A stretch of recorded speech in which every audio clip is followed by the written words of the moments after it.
د امام بخاری د زندګۍ حالات دا ډېر اوږده دي. دا دوه ورونه محمد او احمد او د پلار نوم یې اسماعیل، محمد ابن اسماعیل، او دا اسماعیل ډېر مالدار و او دا چې وفات کېدو نو دا بچي واړه و. وصیت یې وکړو چې زما مال ټول حلال دی، دا به زما د بچو په تربیت باندې لګېږي. بیا د ماشوموالي کې یو بیماري راله او امام محمد د امام بخاري دا ړوند شو بیمارۍ د وجې نه. خو مور به الله ته سوال کو، جړل به، تهجدو کې به راپاڅېدل، یا الله زما دا بچی چې دی هغه ته نظر واپس کړي. جړل به. یو ځل یې خوب کې ابراهیم علیه السلام ولیدو. ابراهیم علیه السلام له خوشخبري ورکړله، ستا دعاګانې الله قبولې کړلې او ستا بچي ته الله نظر واپس کړ. سار چې راپاڅېدو الله ته نظر واپس کړی و.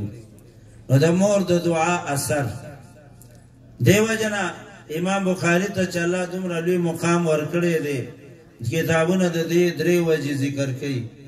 یو دا دی چې مور دعا وه، دویم دا دی چې د امام بخاري ذاتي کردار، ذاتي اعمال یې داسې وو چې چرته د ما د چا غیبت نه دی کړی، چرته ما دروغ نه دی ویلي. دریم حلال خوراک. د مور د دعا د دې ډېر لوی اثر دی. او بیا د تهجدو په ټیم کې چې الله ته جاړي. مولانا رومي صاحب یو عجیبه شعر ویلی دی، فرمایي تا نګریه د ابرو، تا نګریه د ابرو کې خندق چمن، تا نگریت طفلو کے جوشد لبن، تا نگریت ابرو سو پر چوریز جڑا نوی کڑی چمن کے خندان رازی، وریز وجاڑی بارانو کی چمن کے خندارا پیدا شی، چمن کے گلو نارا پیدا شی، فصل وشی خوشالے نراشی. تا نگریت طفلو کې جوشد لبن. او ماشوم چې جړلی نه وي د مور پی په جوش کې ناراضي. ماشوم چې وجاړي نو د مور پی په جوش کې راشي. دغه شانتي چې انسان الله ته وجاړي د الله رحمت په جوش کې راشي. د امام بخاري مور جاړي، سوال او دعا کوي، الله زما بچی ته نظر واپس کړي. الله ته نظر واپس کو. عزتمندو ډېر امتحانات هم په امام بخاري باندې راغلي. حق پرست چې حق بیانوي، حق خبره کوي، بیا هغه باندې تکلیفونه هم چې دی هغه راځي. دې وجې نه ټولو نه زیات تکالیف دا په علماو باندې د انبیاو نه پس چې دی هغه راغلي دي، ځکه هغوی د حق بیان کوي.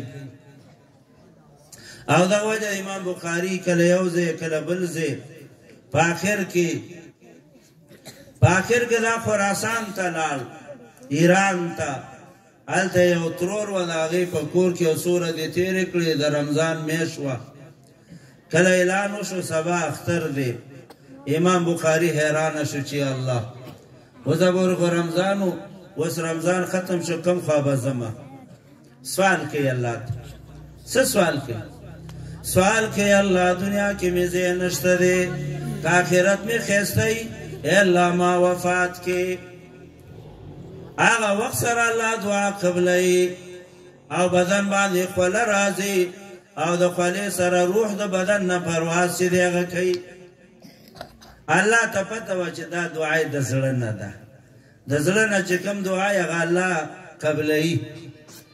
نو امام بخاري رحمت الله علیه دعا کوي، یا الله دنیا کې مې ځای نشته دی. په دغه شپه باندې یو بل عالم دی، د هغه نوم دی خطیب عبدالواحد رحمت الله علیه. هغوی په دغه شپه ما ته پته هم نه وه چې امام بخاري رحمت الله علیه وفات شوی دی. ډېر ورځې پس راته معلومات وشو. خو دغه شپه باندې ما خوب ولیدو، پیغمبر پاک صلی الله علیه وسلم یو ځای کې ولاړ دی. ما ترې نه تپوس کړی د الله رسوله د چا په انتظار ولاړې، یا چې امام بخاري را روان دی د هغه په انتظار ولاړې. د الله په نزد دومره لوی مرتبه او مقام دی، او دنیا کې مرتبه او مقام نشته دی. د زړه نه دعا وکړله او الله قبول کړله.